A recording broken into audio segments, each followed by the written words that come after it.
శరీరంతో చేసిన పాపాన్ని బట్టి, శరీరంతో చేసిన పాపాలన్నీ ఆత్మ మీద మోపబడతాయి. అది ఎలాంటి పాపమైనప్పటికీ కూడా. మరి పాపానికి నిష్కృతి ఏంటి? విడుదలేంటి? యేసుక్రీస్తు యొక్క శరీరం నుంచి చిందిన రక్తం. మరి ఇంత విపులంగా, క్లియర్‌గా ప్రతి విషయము అందరికీ అర్థమవుతుంది. ఆధార్ కార్డ్ అంటే తెలుస్తుంది. సెల్ ఫోన్ అంటే తెలిసింది. ప్రతి విషయము అందరూ తెలుసుకుంటున్నారు. చిన్న పిల్లల దగ్గర నేర్చుకోవాలి ఇప్పుడు మనం సెల్ ఫోన్.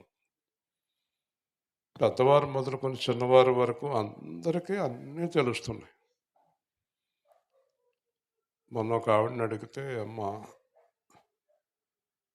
పెన్షను సచివాలయం దగ్గర ఇస్తున్నారంట" అంటే, "నాకెప్పుడో తెలుసండి తెచ్చేసుకున్నానంటుంది." ప్రతీదీ అందరికీ తెలుస్తుంది. మరి ఇది నాటకం కాదు, రక్షణ గురించి తెలీదా? అందుకే దేవుడు ఒప్పుకుంటాడా? అన్నీ తెలుసుకున్న మీరు రక్షణ లేకపోతే ఆత్మ నరకానికెళ్తుందని తెలీదా? తెలుసు. మొండితనం, నాకేంటి, అపనమ్మకం, ఇవన్నీ పొగరుబోతుతనం. దీనివల్ల పూర్తిగా కోల్పోతున్నారు. కాబట్టి నమ్మి బాప్తిసం పొందిన వారు రక్షింపబడుదురు. నమ్మని వారికి శిక్ష విధింపబడుతుంది. అందుకే సువార్త ఎక్కడెక్కడ ప్రకటించబడుతుంది, ఎవరెవరు వింటున్నారో అన్నీ చూస్తాడు. తీర్పులో పలానా రోజు, పలానా చోట సువార్త ప్రకటించబడింది. విన్నారు మీరు, విని కూడా నమ్మలేదు అంటాడు. కాబట్టి శిక్షించే అధికారం దేవుడికుంది. చాలామంది అనుకుంటారు, పాస్టర్ గారు చెప్తే అయిపోద్దా? పాస్టర్ గారు చెప్తే అవ్వదు. యేసు చెప్పిందల్లా అవుతుంది. దేవుని స్తోత్రం. యేసు మాట వినాలి. ఈ లోకపు నటన ఆపేయాలి. నటించుతూ జీవిస్తున్నారు చాలామంది. ఏమేమి నటిస్తున్నారు?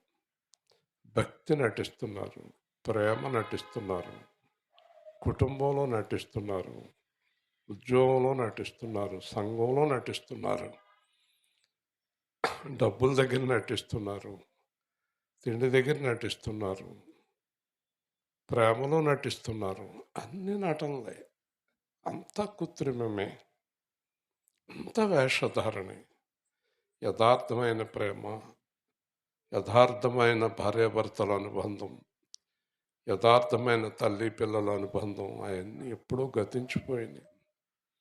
యథార్థమైన భక్తి దేవుడి మీద, దేవుడి దగ్గర నుంచి ఏదో ఆశించి భక్తి తప్ప నిజంగా దైవభక్తి లేదు. పూర్వం ఏమీ ఆశించకుండా భక్తిగా దేవుడితోటి బ్రతికారు. నిమిషానికి ఒక రకంగా మనుషులు మారిపోతున్నారు. కాబట్టి మీరందరూ యేసుక్రీస్తు నామములో రక్షణ పొందటమే కాకుండా, పొందిన రక్షణని యథార్థంగా కాపాడుకోవటమే కాకుండా అనేక మందిని దేవుళ్ళలోకి నడిపించాలి. ఈరోజు రూతు గారి ఇంటికాడ మాట్లాడుతూ, ఆవిడ రక్షించిన ఆత్మలు 10 ఆత్మలు రక్షించి పరలోకానికి వెళ్ళింది.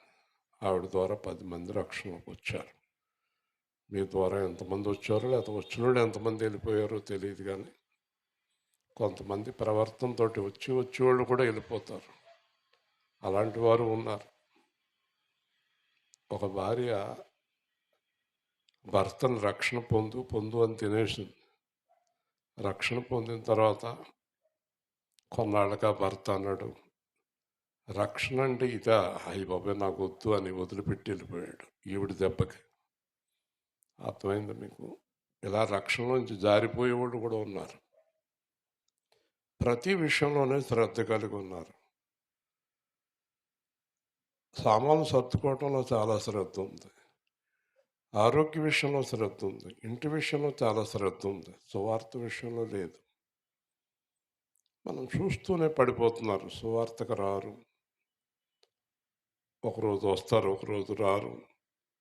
అంతకంతకి అంత్యదినముల్లో చల్లారిపోతారన్నది వాక్యం. చల్లారిపోకూడదు. ఒక ప్రశ్న వేస్తాను మిమ్మల్ని. మీకు అన్నం తినడం ఎప్పుడన్నా చిరాకు వచ్చిందా? రోజు తినే అన్నమే. చిరాకు పడినోడు చేతులు ఎత్తండి కదా. చూడండి, మనకిష్టమైనవి అన్నీ చేస్తున్నాం. మరి దేవుడి వల్లనే కదా అన్నం తింటున్నాం. దేవుడి వల్లనే కదా ఊపిరి ఉంది. దేవుడి వల్లనే కదా బ్రతుకున్నాం. ఆ దేవుడికి ప్రాధాన్యత ఇవ్వద్దు. జాగ్రత్త, రక్షణ కాపాడుకోండి. మీరు బ్రతికుండగా మరికొంతమందిని రక్షణలోనికి నడిపించండి. దేన్ని బట్టి వస్తారు వాళ్ళు? మీ ప్రవర్తన బట్టి వాళ్ళ దేవుళ్ళలోకి వస్తారు. ఘనమైన మహారాజు యేసు, ఘనమైన మహారాజువు పరలోకమందు భూలోకమందు, పరలోకమందు భూలోకమందు సర్వాధికారివి నీవే ప్రభువా, సర్వాధికారి నీవే ప్రభువా. ఘనమైన మహారాజువు యేసు, ఘనమైన మహారాజువు యేసు, రాజుల రాజుగా ప్రభువుల ప్రభువుగా, రాజుల రాజుగా ప్రభువుల ప్రభువుగా ఈ లోకానికి రానై ఉన్నావు, ఈ లోకానికి రానయ్యున్నావు. వెయ్యేండ్లు నీవు పరిపాలించుదువు, వెయ్యేండ్లు నీవు పరిపాలించుదువు. ఘనమైన మహారాజువు యేసు, ఘనమైన మహారాజువు యేసు, ఆరాధనకు యోగ్యుడు నీవే, ఆరాధనకు యోగ్యుడు నీవే, ఆరాధనకు పాత్రుడు నీవే, ఆరాధనకు పాత్రుడ నీవే. ఆరాధింతును ఆత్మతో సత్యముతో, ఆరాధింతును ఆత్మతో సత్యముతో, ఆరాధింతును ఆత్మతో సత్యముతో, ఆరాధింతును ఆత్మతో సత్యముతో. ఘనమైన మహారాజు యేసు, ఘనమైన మహారాజువు యేసు, నీవు చూడలేవు దుష్టత్వమును, నీవు చూడలేవు దుష్టత్వమును,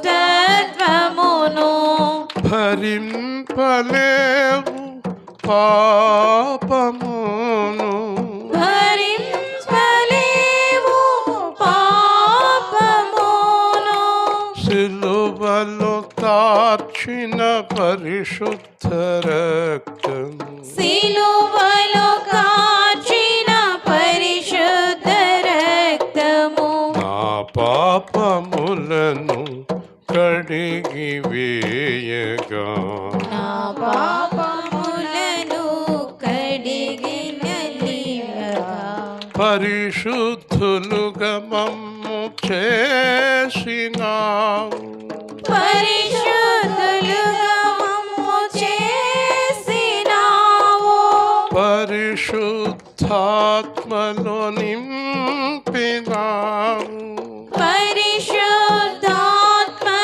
నింపినావు. ఇంత గొప్ప రక్షణ రక్షణ నాకిచ్చినావు. ఇంత గొప్ప రక్షణ నాకిచ్చినావు. ఘనమైన మహారాజు యేసు, ఘనమైన మహారాజువు యేసు. ఆరాధింతును ఆత్మతో సత్యముతో. ఆరాధింతును ఆత్మతో సత్యముతో. ఆరాధింతును ఆత్మతో సత్యముతో. ఆరాధింతును ఆత్మతో సత్యముతో. ఆరాధనకు యోగ్యుడు నీవని. ఆరాధనకు యోగ్యుడనీవని. మానవ మనస్సు తెలిసిన వాడవు. మానవ మనస్సు తెలిసిన వాడవు. బలహీనతలను భరించువాడవు. బలహీనతలను భరించువాడవు. విడిపించువాడవు నిలబెట్టువాడవు. విడిపించువాడవు నిలబెట్టువాడవు. విడువక మమ్ము ఆదరించువాడవు. విడువక మమ్ము ఆదరించువాడవు. నీవున్నావని ధైర్యముతో ఉన్నాము. నీవున్నావని ధైర్యముతో ఉన్నాము. ఘనమైన మహారాజు యేసు, ఘనమైన మహారాజువు యేసు. ఆరాధనా స్తుతి ఆరాధనా. ఆరాధనా స్తుతి ఆరాధనా. ఆత్మతో సత్యముతో ఆరాధనా. ఆత్మతో సత్యముతో ఆరాధనా. ఆరాధనా స్తుతి ఆరాధనా. ఆరాధనా స్తుతి ఆరాధనా. ఆరాధనా స్తుతి ఆరాధనా. ఆరాధనా స్తుతి ఆరాధనా. కూర్చుందాం. మరి ఈరోజు మరి గారు త్రిమూర్తులు గారి గృహంలో సువార్త ఏర్పాటు చేశారు. సువార్త ఎక్కడైతే ప్రకటించబడుతుందో వారి కుటుంబాలు, ఏర్పాటు చేసిన వారు కూడా ఆశీర్వదింపబడతారు. దేవుడు పరలోకంలో వారి మేలు మర్చిపోను అని మాట ఇచ్చాడు.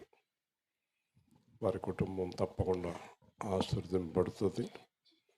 ఈరోజు ఒక ప్రాముఖ్యమైన విషయాన్ని ధ్యానం చేస్తున్నాం. 1 కొరింథీ పత్రిక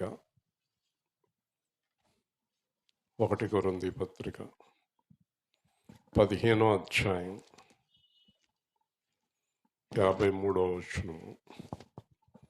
1 కొరింథీ 15:53.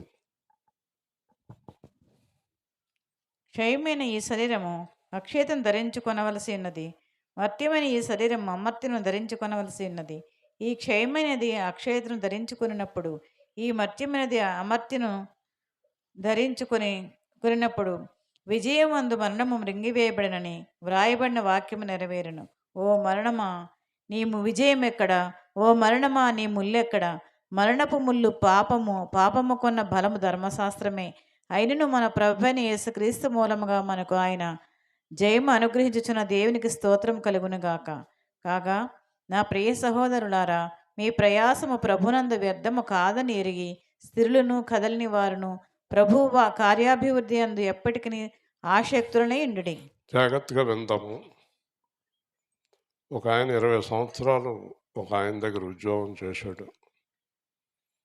20 సంవత్సరాల తర్వాత అతను అన్నాడు, ఇంక నువ్వు పనికిరావు వెళ్ళిపో అన్నాడు. అదేంటండి ఇంకొక 4-5 ఏళ్ళు పని చేసుకుంటాను, కుదరదు అన్నాడు. ఒక ఆవిడ 30 సంవత్సరాలు కాపురం చేసింది. నువ్వు నాకు పనికిరావు అన్నాడు మొగుడు, లేదా భర్తను పనికిరావు ఉంది. పిల్లలు తల్లిదండ్రులను పనికిరావు అన్నారు. ఈ లోకంలో డబ్బు సంపాదించి మూలపడిన ముసలివాళ్ళు పనికిరారు. ఇంకా వాళ్ళు డబ్బు సంపాదించలేరు కనుక ఈ లోకంలో ఎన్ని చేసినా చివరికి ఏళ్ళ కడుపు కాల్చుకుని డబ్బులు దాచుకుని పిల్లల్ని పోషించినా చివరికి తిడుతున్నారు. ప్రతి ఒక్కరు కూడా ఈ లోకంలో పనికిరారు అనే మాట. అలాగే ఒక అతను, నాకు తెలుసున్న అతను, దుబాయ్లో 25 సంవత్సరాలు ఉన్నాడు. 25 సంవత్సరాల తర్వాత వచ్చి నా దగ్గర బాధపడ్డాడు. 25 సంవత్సరాలు వ్యర్థమైపోయింది అన్నాడు. ఆ డబ్బంతా పోయిందన్నాడు.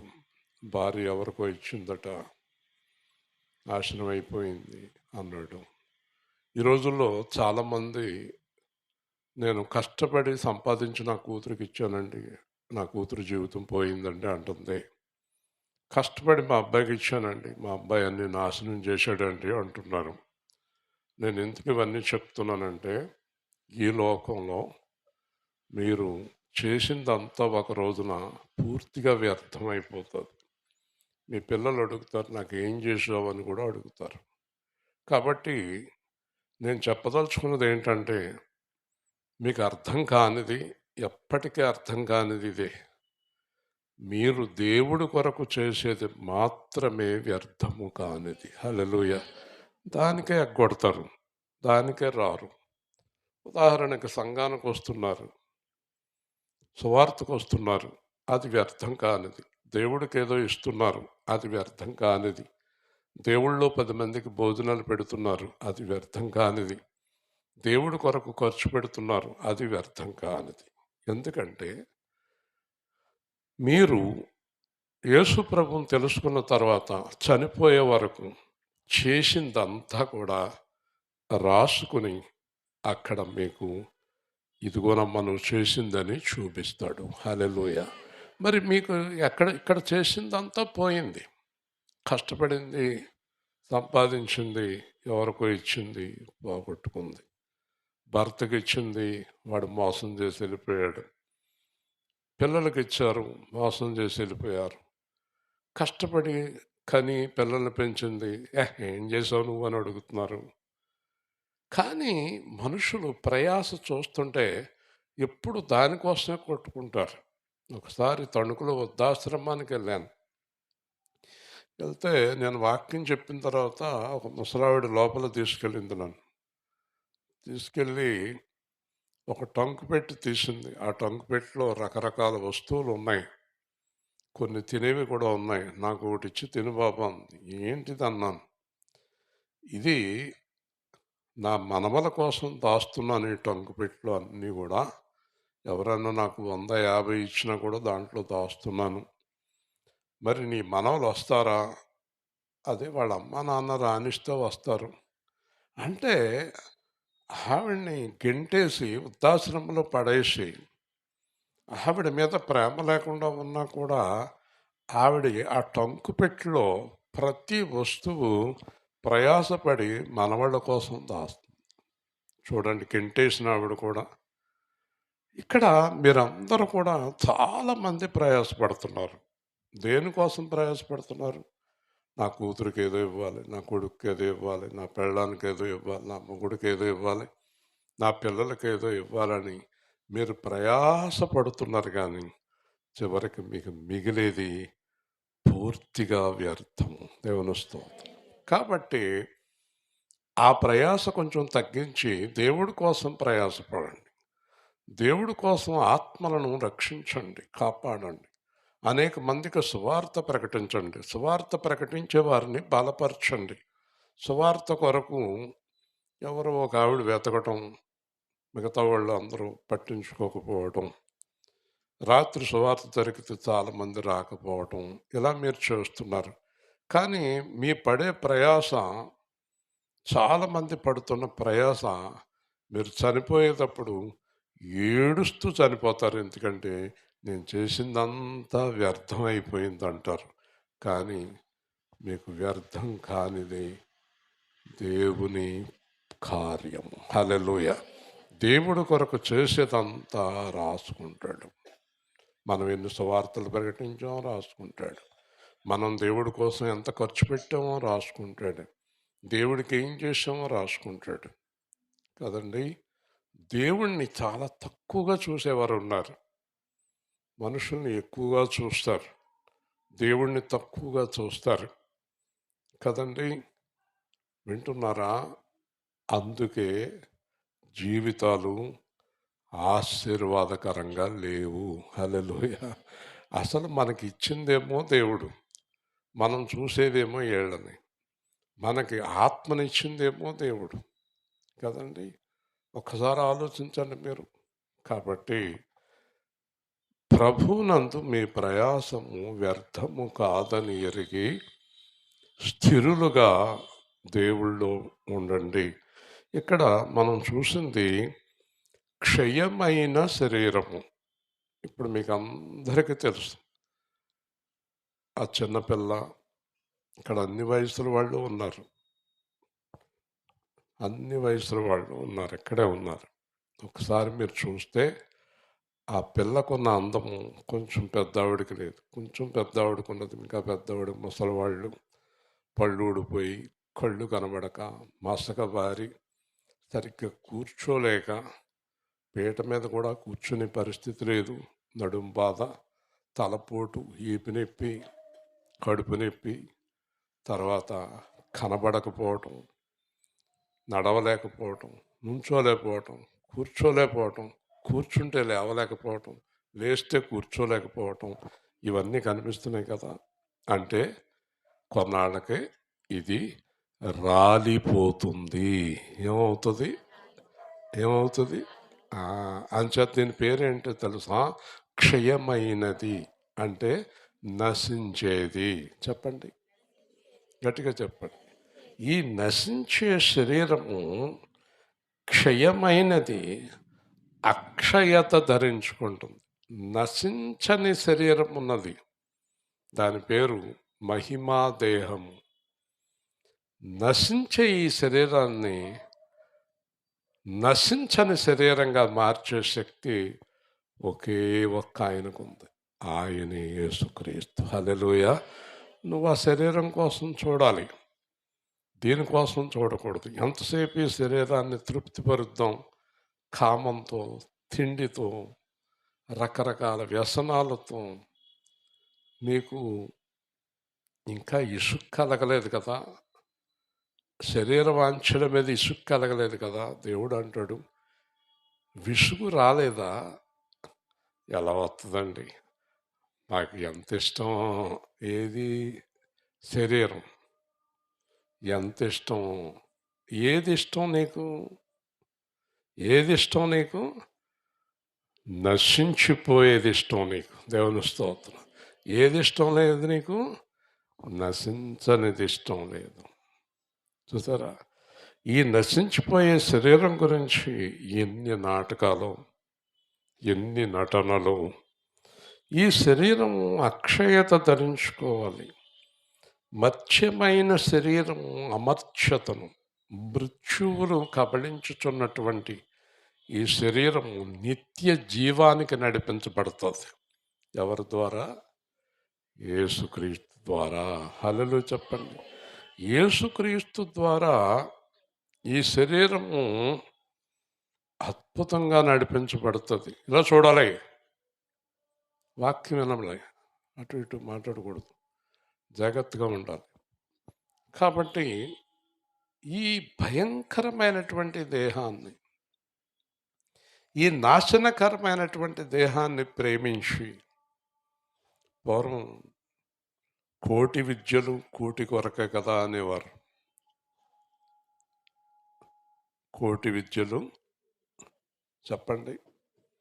మీరు పొద్దున్న, సాయంత్రం, మధ్యాహ్నం అన్నం తింటే ఒక కూర, చారు, మజ్జిగ వేసుకుని పొద్దున్న, మధ్యాహ్నం, సాయంత్రం అన్నం తింటే ఖర్చు ఎంత అవుతుంది? మీ ఇంట్లో వండుకొని పొద్దున్న, మధ్యాహ్నం, సాయంత్రం అన్నం తింటే ఎన్ని రూపాయలు అవుతాయి మీకు? ఇంట్లో వండుకుంటే గట్టిగా అయితే ఒక 50-60 రూపాయలు అవుతాయి పొద్దున్న, మధ్యాహ్నం, సాయంత్రానికి. అంతేనా? నెలకి 1500 అనుకోండి. మరి మీరు చేసే పనులన్నీ 1500 కోసమే. ఆ సామెత ఎంత అబద్ధం కాదండి. కోటి విద్యలు కోట్లు సంపాదించాలి. ప్రతి ఊళ్ళకి కోట్లే కావాలి. అన్నంతో తృప్తి పడేవారు ఉన్నారా? వస్త్రంతో తృప్తి పడేవారు ఉన్నారా ఈ లోకంలో? అన్నంతో, వస్త్రంతో తృప్తి పడేవారు ఉంటే ఈరోజు ఈ దౌర్జన్యమే లేకపోం లోకంలో. దేవుని స్తోత్రం. అన్న వస్త్రములు గలవారమ్మాయి దేవుడు అన్నాడు. అన్నంతో, వస్త్రంతో తృప్తిగా ఉండలేదు మీరు. భయంకరమైన మోసాలు. నీకు కలిగి ఉన్న దాంతో తృప్తి చెందటం లేదు నువ్వు. నాకు ఉన్నది చాలు అని దేవుడి దగ్గర ప్రార్థన చేసిన వాళ్ళు ఎవరు కనబడరు. చాలదు ప్రభువా, చాలదు ప్రభువా. ఇప్పుడు ఆవిడ ఉందనుకోండి, పిల్లలు ఎక్కడో ఉన్నారు, ఒక్క ఆవిడే ఉంది. ఒక్క ఆవిడకి ఏం కావాలి? ఆ ఒక్క ఆవిడకి మళ్ళీ మరి ప్రభువా నేను చచ్చిపోయేటప్పుడు నా కూతురికి కనీసం 5 లక్షలు అని ఇవ్వద్దా? ఈ పనికి మాలింది ఇలాగే బతుకుతుంది. దాత్తది వడ్డీలకి తిప్పుతుంది, అది చేస్తుంది, ఇది చేస్తుంది, చేస్తుంది. మరి అన్న వస్త్రములు గలవారు, అన్నంతో, వస్త్రంతో తృప్తి పడేవారు ఎవరిని మోసం చేయరు. దేవుని స్తోత్రం. ఎందుకు మోసం చేస్తారు? నాకున్నది చాలు. నీ బాధలన్నీ నీకున్నది చాలదు అనుకున్నా కదా. ఎంతెంత జీతాలు, తృప్తి పడుతున్నారా? తృప్తి పడుతున్నారా? నేను చెప్తూ ఉంటాను నా పిల్లలకి, చాలు. మీ స్థాయి కన్నా దేవుడు మీకు ఎక్కువ ఇస్తున్నాడు. దేవుని స్తోత్రం. తృప్తి పడండి, తృప్తి పడండి. ముఖ్యంగా నశించిపోయే ఆత్మ శరీరములను కాపాడుకోండి. యేసుప్రభు ఎందుకు వచ్చాడో తెలుసా? నశించే దానిని వెదకి రక్షించడానికి వచ్చాడు. నశించిపోయేది శరీరము, ఆత్మ రెండు కలిపి అగ్నిలో వేసేస్తాడు. ఇప్పుడు ఇక్కడ చెప్పబడుతున్నది ఏంటంటే, అగ్నిలో కాలని అక్షయ దేహాన్ని, నీకు మహిమ దేహాన్ని దేవుడు ఇస్తున్నాడు. హల్లెలూయా. ఎవరికి ఇస్తాడు ఈ మహిమ దేహము? రక్షణ పొందిన వారికి మాత్రమే. రక్షణ పొందిన వారికి మాత్రమే. ఎవరి రక్షణ పొందిన వారు? పాపమును ఒప్పుకొని విడిచిపెట్టి రక్షణ పొందినవారు. దేవుని స్తోత్రం. పాపం అంటే ఏంటి? కొంతమంది పాస్టర్లు, విశ్వాసులు డబ్బు పోగేసుకోవటం పాపం కాదనుకుంటున్నారు. డబ్బు పోగేసుకోవటం కూడా పాపమే. మీకు తెలియదేమో ఆ విషయం. జక్కయ్య అనే వడ్డీ వ్యాపారం చేసేవాడు. వాడు పాపాత్ముడుగా లెక్కింపబడింది. యేసుప్రభు వాడి ఇంటికి వచ్చాడు. వీడు పాపాత్ముడు అన్నారు అందరూ. వీడు ఎంతో మందిని పీడించి వసూలు చేశాడు అన్నారు. ఆ డబ్బంతా పంచిపెట్టేశాడు. ఇప్పుడు రక్షణ వచ్చింది అన్నాడు దేవుడు. దేవుని స్తోత్రం. వ్యభిచారం, తాగుడు, జూదం, హత్యలు ఇవన్నీ పాపాలే. కానీ ఎదుటి వారి దగ్గర అన్యాయంగా డబ్బు తీసుకుని పోజేసుకోవటం అన్నిటికంటే ఘోరమైన పాపము. ముఖ్యంగా దేవుడు ఏం చెప్తాడంటే, నేను నీకు ఏది ఇచ్చితునో దాని యందు సంతోషముగా జీవించుము. హల్లెలూయా. సంతోషంగా. నీకు నేను ఏది లోటు చేయలేదు. ఇంకొక మాట చెప్పాడు, సింహపు పిల్లలకైనా లేము కలుగుతుంది కానీ నన్ను నమ్ముకున్న వారికి ఏమీ కలుగదు. హల్లెలూయా. నేను పెద్ద మేనేజింగ్ డైరెక్టర్‌గా ఉన్నప్పుడు ఒక్కొక్కసారి డబ్బులు ఇబ్బంది కలిగేది. 25 సంవత్సరాల సేవలో నేను ఒక్కరోజు కూడా ఇబ్బంది పడలేదు. మరి లక్షల కోట్లు సంపాదించేటప్పుడు డబ్బులు లేని పరిస్థితులు చూసాం. దేవుడు చెప్పాడు. అంటే అప్పుడేమో తృప్తి ఉండేది కాదు. ఇప్పుడేమో తృప్తి. ఇంటికెళ్ళామనుకోండి, 2 ఇడ్లీలు తిని కథ మజ్జిగ తాగాం హాయిగా ప్రభువా అంటాం. అప్పుడు ఏదేదో కావాలి. ఖర్చు ఎక్కువ కదండి. వస్త్రాలు కూడా ఖరీదైనవి కావాలి. ఇప్పుడు ఏముంటాయి కట్టుకుంటాం. అప్పుడు చాలా ఖరీదైన వస్త్రాలు కావాలి. ఒక పెళ్ళం మొగుడితోటి అంటుంది, బుద్ధి లేని ఎదవ పెళ్ళానికి మంచి చీర కొనాలని తెలియదా అంటుంది మన సంఘంలోనే. కాబట్టి ఈ దుర్మార్గురాలు వస్త్రాలకి ప్రాధాన్యత ఇస్తుంది. నువ్వు చేతకాని వాడివి అంటది. ఈవిడ చేసి పనులన్నీ నాశనమే, కానీ అతను చేతకాని వాడు అంటది కదా. ఎంత దుర్మార్గం. క్రైస్తవులు అయ్యుండి మీకు ఒక మాట చెప్పునా, యేసు ప్రభుకి ఒకే వస్త్రం ఉండేది. వింటున్నారా? ఒకే వస్త్రము, ఆయన ఆహారము 2 రొట్టెలు, ఒక చేప ముక్క. అద్దె ఇల్లు, చాపలేదు, తలగడలేదు, కటిక నేల మీద హాయిగా నిద్రపోయేవాడు. హల్లెలూయా. ఆయన ఏమన్నాడో తెలుసా? నేను ఈ లోకములో తిండి తిని పడుకుని, నేను ఒక చోట సువార్తకి వెళ్ళానండి. ఈసారి వెళ్ళకపోవటం మంచిది అనిపిస్తుందండి. నేను విమర్శించకూడదు, కానీ ఆ పాస్టర్లకి మాకు అందరికీ పెడుతున్నారండి తిండి. అయ్యి బాబు, అదేం తిండి అండి బాబు. ఆ తిండి తిని వాక్యాలు చెప్పడం ఏంటండి బాబు. నాకు ఒక రకంగా చాలా బాధ కలిగింది. ఎందుకంటే సంపూర్ణంగా ఆహారం లేని పేదలు కొన్ని కోట్ల మంది దేశంలో ఉన్నారు. మనం అలా తినకూడదండి. కాబట్టి ఆయన ఏమన్నారంటే, తినడానికి, తాగటానికి, నిద్రపోవటానికి, సుఖపడటానికి, డబ్బులు సంపాదించుకోవటానికి నేను ఈ లోకానికి రాలేదు. ఆత్మలను రక్షించటానికి వచ్చాను. నాకు ఈ పని ముఖ్యం కాదు, ఆ పనే ముఖ్యం. హల్లెలూయా. మనకి ఈ పనే ముఖ్యం. రాత్రి ఎంత హాయిగా ఉందో, భోజనాలు లేవు. కొంతమంది భోజన ప్రియులు రాలేదు రాత్రి. కాబట్టి భోజనాలు లేని సువార్తే బాగుంది. పొద్దున్న విన్నాను, చాలా బాగుంది అంటుంది ఆవిడ. భోజనం గురించి నేను విమర్శించను, కానీ అది ప్రాముఖ్యమైంది కాదు. యేసు ప్రభు ఆహారానికి ప్రాధాన్యత ఇవ్వలేదు. సమరయ స్త్రీని రక్షించి అన్నం తినమంటే నేను తిన్నాను అన్నాడు. ఎప్పుడు తిన్నారంటే, ఆత్మను రక్షించాను, అదే నా భోజనం. హల్లెలూయా. ఈ పాస్టర్లకి, ఈ విశ్వాసులకి భోజనాలు గొడవే ఎక్కువ అండి. ఏలుపూర్లో ఒక పాస్టర్ గారు భోజనాల గురించే మొత్తం అన్ని అమ్మేసాడండి. ఏమీ మిగలలేదు ఆయనకి చివరికి.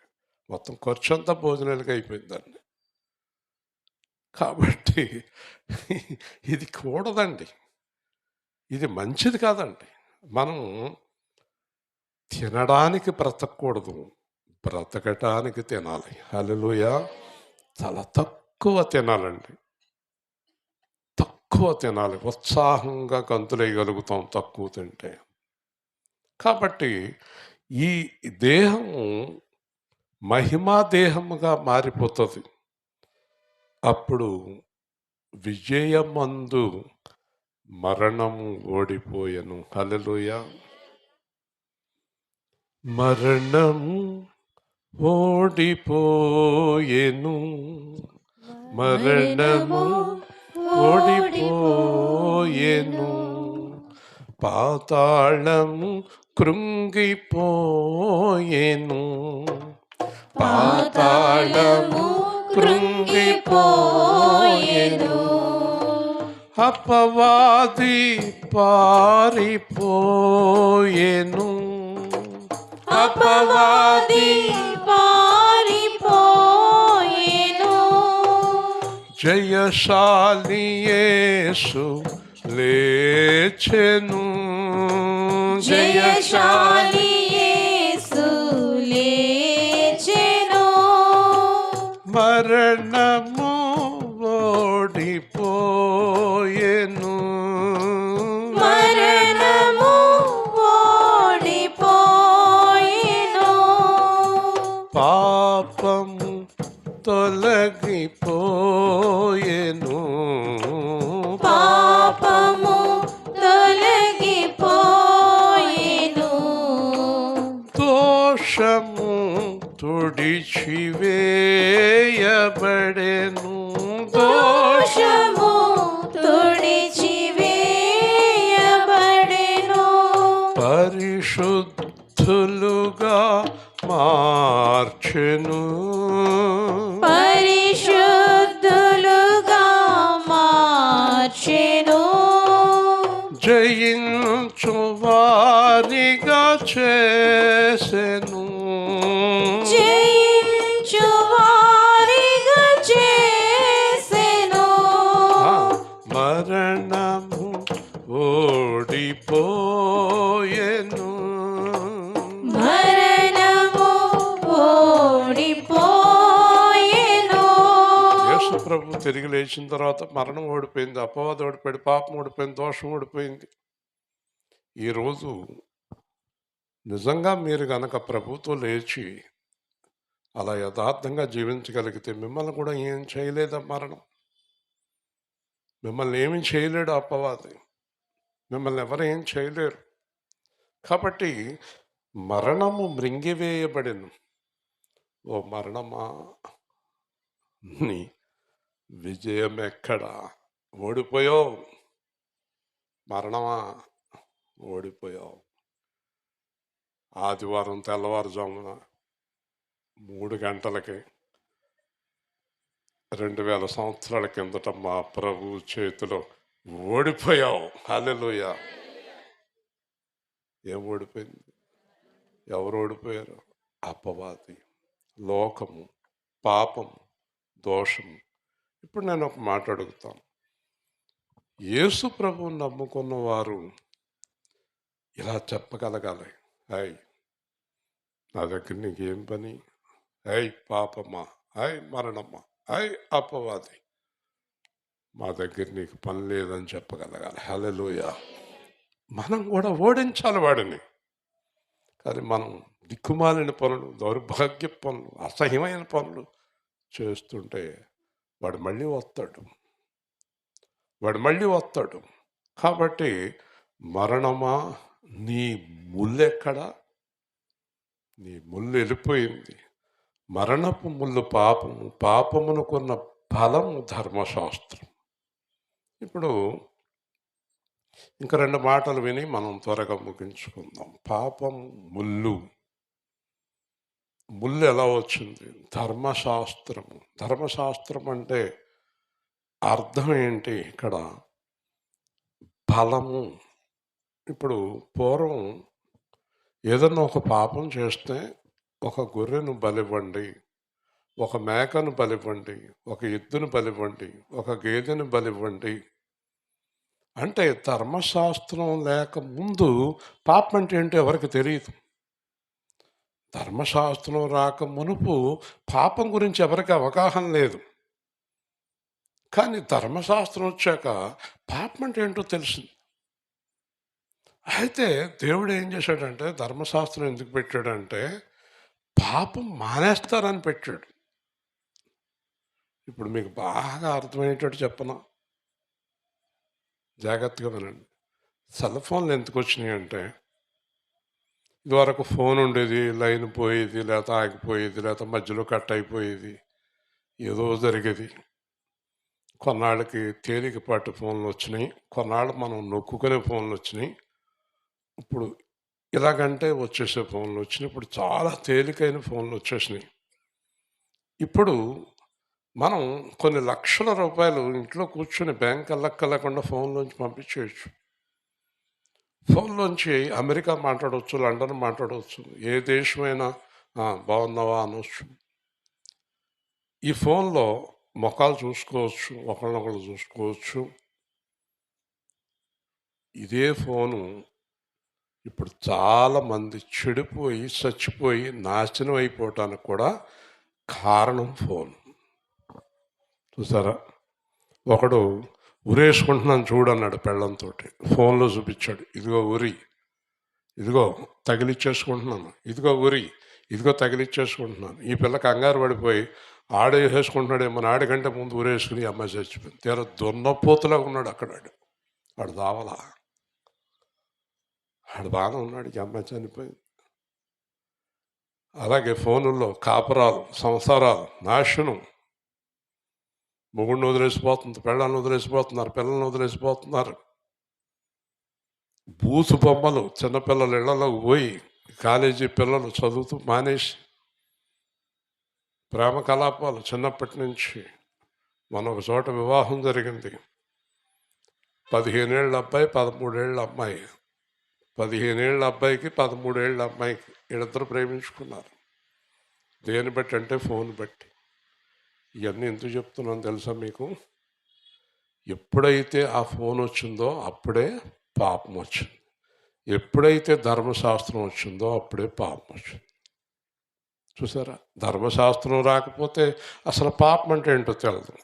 అంచేత ఏం జరిగిందంటే, పాపం చేయటం పాస్టర్ గారి దగ్గరికి ఒక మేక అట్టుకెళ్తాం, పాపం చేయటం ఒక తోడు అట్టుకెళ్తాం, వ్యభిచారం చేయటం ఒక మేకను పట్టుకెళ్తాం.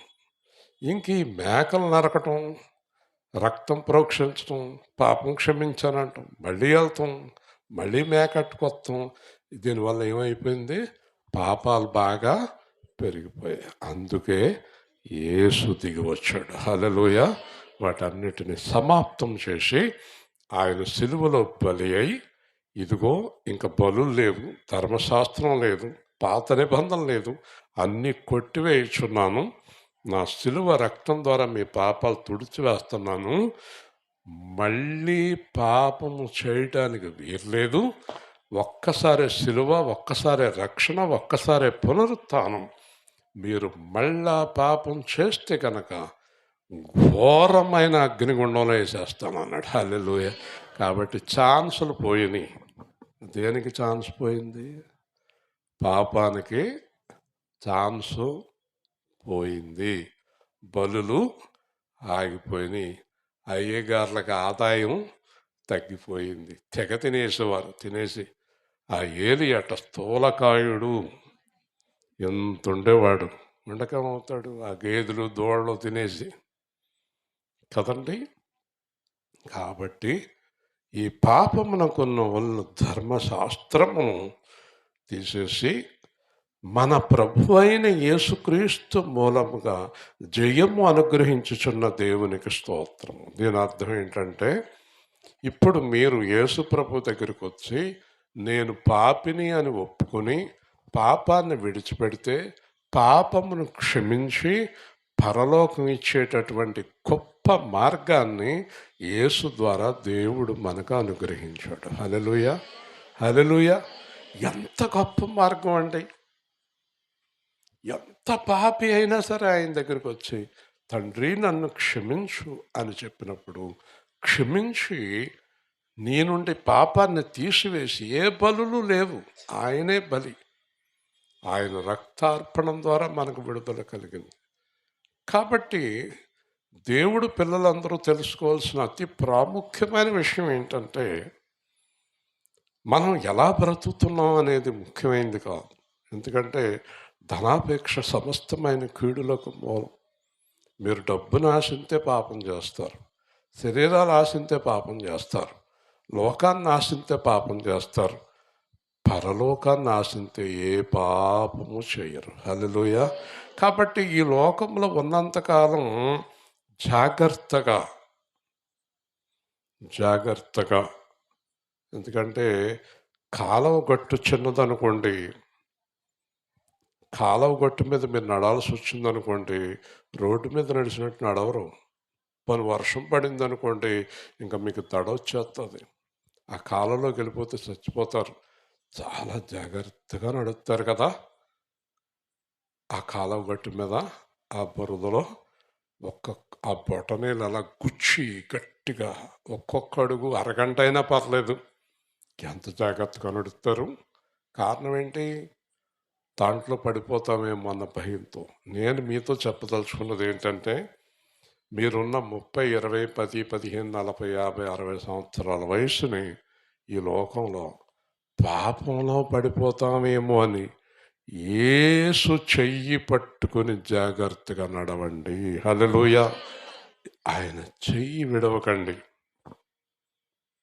ఆయన చెయ్యి విడిచిపెట్టకండి. పాపం వైపు చూడకండి, డబ్బు వైపు చూడకండి, లోకం వైపు చూడకండి. ఆ పిల్లలు, ఆ ఇల్లు, ఆ కుటుంబం అని కొట్టుకోకండి, ఆ మోసాల్లో పడిపోకండి. రాత్రే చెప్పాను, పాపంలో మొగుడిని కానీ, పెళ్ళాన్ని కానీ, తల్లిని కానీ, అత్తని కానీ, పాస్టర్ని కానీ, భర్తని కానీ సమర్థించకండి. హల్లెలూయా. పాపాన్ని ఖండించండి, పాపాన్ని ఖండించండి. యూట్యూబ్లో ఒక ఆవిడ భర్తను అడుగుతుంది, తాగి ఇంటికి రావద్దు లేదా నేను వెళ్ళిపోతాను, నువ్వు తాగి ఇంటికి రావద్దు. నేను తాగను అన్నాడు. మళ్ళీ తాగి వచ్చాడు. ఈవిడ బ్యాగ్ సర్దుకుని రెడీగా ఉంది. వెళ్తున్నాను, ఇంకెప్పుడు తాగను, నేను వెళుతున్నా. నువ్వు తాగుడు మానేసి కొంతకాలం నాకు నమ్మకం కలిగాక వస్తాను. పాపం చాలా భయంకరమైంది. మీరు పాపంతో సహవాసం చేయమని బైబిల్ చెప్తలేదు, పాపాన్ని వెలివేయమని చెప్తుంది. హల్లెలూయా. నువ్వు పాపంతో సహవాసం చేయటానికి వీల్లేదు. పాపంతో దేవుడితోటి సహవాసం కుదరదు. దేవుడితోటైనా సహవాసం చేయండి, మాట్లాడండి. పాపంతో సహవాసం చేసి దేవుడిని వదిలిపెట్టి వెళ్ళిపోండి. దేవుడిని వదిలిపెట్టేయండి, పాపాన్ని వదిలిపెట్టేయండి. ఏదో వదిలిపెడతారు, దేవుడినా పాపాన్ని? తలలు ఎత్తి చెప్పండి, దేన్ని వదిలిపెడతారు? పాపాన్ని వదిలిపెట్టండి, పాపాన్ని వదిలిపెట్టండి. నీలో పాపం నిన్నే దహించును, నీలో భక్తి నిన్ను క్షమించును, మంచి చెడులకు కారణం, మంచి చెడులకు కారణం కేవలము నీ మనసేనోయి, నీలో పాపం నిన్నే దహించును, ఆంతర్యమును చంపివేసి పై మెరుగులకై భ్రమపడి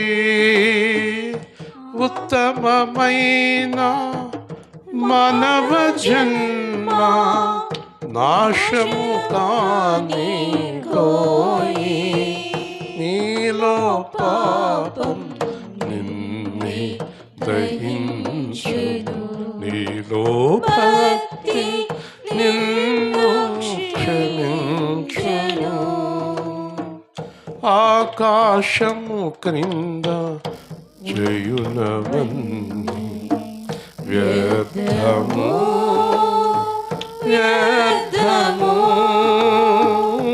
శాశ్వతమైనది దేవుని సన్నిధి, విడువకు ప్రార్థన జీవము, నీలో పాపం నిన్నే దహించును, సత్య ప్రతిష్టను చేయుము, మరణించి బ్రతుకుట తెలియుము, క్రీస్తు మార్గము అనుసరింపుము, పరిశుద్ధాత్మ నీలో నిలచు. కాబట్టి యేసుప్రభు ఒక్కటే చెప్పాడు, ఏమీ చెప్పలేదు. మనస్సు మార్చుకోండి. హల్లెలూయ. ఏం చెప్పాడు? మనస్సులో నిర్ణయం ఏమని రావాలి? పాపానికి గుడ్ బై. హల్లెలూయ. ఇంకా నేను పాపము, అది మనసులో నిర్ణయం రావాలి, లేకపోతే పని అవ్వదు. నోటితోటి శరీరంతో ఎన్ని నిర్ణయాలు చేసినా మళ్ళీ జారిపోతారు. నిర్ణయం ఎక్కడ రావాలి? ఆవిడ నిర్ణయం ఎక్కడ తీసుకుందో బ్యాగ్ సర్దుకున్నప్పుడు, ఛీ ఈ తాగుబోతుడితో నేను కాపురం చేయను నిర్ణయం తీసుకుంది. అది ఎన్ని నష్టాలు, ఎన్ని కష్టాలు, ఎన్ని శ్రమలు వచ్చినా పడతానికి నిర్ణయం తీసుకుంది. అలాగే మీరు నిర్ణయం తీసుకోండి ఈరోజు. ఏంటో తెలుసా? ఛీ ఈ పాప జీవితం నాకొద్దు, యేసుక్రీస్తులో పరిశుద్ధ జీవితాన్ని ప్రారంభిస్తున్నాను. హల్లెలూయ. కాబట్టి యేసుక్రీస్తు జయం అనుగ్రహిస్తున్నాడు. మీ ప్రయాసం ప్రభువునందు వ్యర్థము కాదని. ఎప్పుడైతే ఒక మంచి కోసం ప్రయాసపడ్డారో, ఎందుకంటే ఒక ముసలాయన మామిడి చెట్లు, కొబ్బరి మొక్కలు నాటుతున్నాడు. ఒక యవనస్తుడు వెళ్ళి ముసలాతను అడుగుతున్నాడు, ఏం తాత ఈ వయసులో కూడా నీకు మామిడికాయలు కొబ్బరికాయలు తిని తాగాలని ఉందా అన్నాడు. అతను పిచ్చోడా ఎర్రుడా అలా చూడన్నాడు. చూశాడు, పెద్ద పెద్ద చెట్లు, మామిడి చెట్లు, కొబ్బరి చెట్లు, అక్కడ కాయలు కాసి కనిపిస్తున్నాయి. ఒరే పిచ్చోడు ఎలా రా అన్నాడు. వచ్చాడు. అవి ఎవరు నాటారా? మా తాత నాటాడురా, మేము తింటున్నారా, నేను నాటిని నా మనవలు తింటారు. హల్లెలూయ. అర్థమైందా మీకు?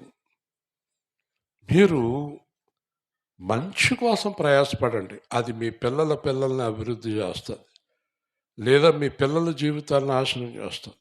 నాకు అందరూ ఒకటే చెప్తారు, మీరు కేజీఎఫ్లో అందరికీ అన్నం పెట్టారు, అందుకే మీకు మీ పిల్లలకి అన్నం లోట్లేదు అంటారు మాతోటి. హల్లెలూయ. మనం చేసింది మనకు తిరిగి వస్తుంది. కాబట్టి ప్రభువులో చేసే ఏ పని వ్యర్థం కాదు, మర్చిపోకండి.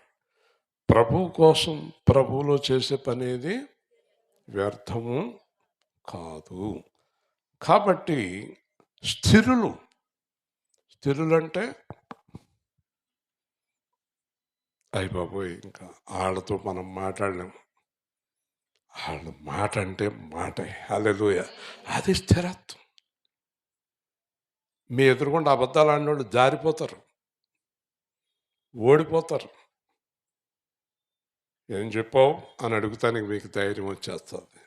మీరు స్థిరమైన వారైతే ఎవరినైనా ప్రశ్నించడానికి మీకు అధికారం వస్తుంది. స్థిరులను కదలని వారు. చెప్పండి, కదలని వారు అంటే దేనికి మీరు కదలరు. కదిలిపోయానమ్మా, నా కూతురు ఏడ్చేటప్పటికి కదిలిపోయానమ్మా, పోన్లే ఆ దిక్కుమాలని చేసుకోవే అన్నాను, ఇదిగో నాశనం అయిపోయింది. ఓ పనికిమాలని పట్టుకొస్తుంది ఇది. అమ్మ ఎంత బాగున్నాడు, వాళ్ళ అమ్మాయి ఏడ్చేటప్పటికి వీళ్ళ అమ్మ కదిలిపోయి పోన్లే అమ్మ చేసుకో. అలాగే చాలా విషయాల్లో మనం ఏమైపోయాం? కదిలిపోయాం.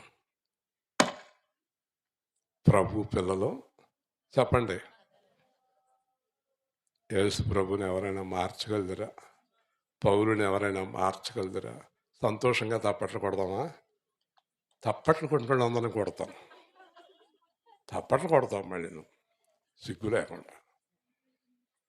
యేసు ప్రభు కదలడు కాబట్టి, పౌలు కదలడు కాబట్టి తప్పట్లు కొడతావా? నువ్వు కదులుతావా? నేను కూడా కదలను. హల్లెలూయ. ఏం రమ్మదేం అంతేనా? మళ్ళీ కదిలిపోతావా? లేదండి బాబు, ఇవాళ చెప్పిన మాట రేపు ఉండదండి. ఏడ్చేటప్పటికి పోలేమ్మా అంటుంది, కదిలిపోతుంది. ఏ విషయంలో? సత్యం విషయంలో, యథార్థత విషయంలో. మీరు ఇవాళ తీసుకున్నారే నిర్ణయం, మేము పాపము చెయ్యమనే విషయంలో స్థిరులను కదలని వారును ప్రభువు కార్యాభివృద్ధి యందు ఆసక్తి గలవారు. ఎప్పుడు దేవుడి పని మీద ఆసక్తి.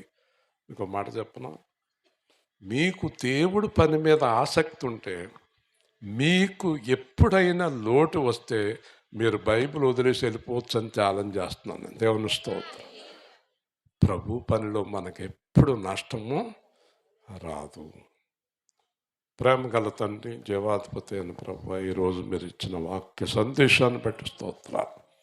మేమందరము అలాగ ఉండే కృపను గ్రహించి దీవించమని త్రిమూర్తులు గారి కుటుంబాన్ని మరి ఏర్పాటు చేసిన ఆమె కుటుంబాన్ని మీరు దీవించి, పాల్గొన్న బిడ్డలను దీవించి మహిమ పొందమని, రేపు జరిగే ప్రభు వాళ్ళ కార్యక్రమాన్ని ఘనంగా జరిగించమని, ఎల్లుండి జరిగే కార్యక్రమాన్ని కూడా జరిగించమని యేసు నామములో అడుగుతున్నాము తండ్రి, ఆమె. అమ్మ, వంటలో ఎవరు సహాయం చేయాలో, అలాగే దానియేలు గారు కార్యక్రమం వల్ల మందిరం కూడా కడగలేదు. రేపు మీరు అందరూ సహాయం చేయాలి.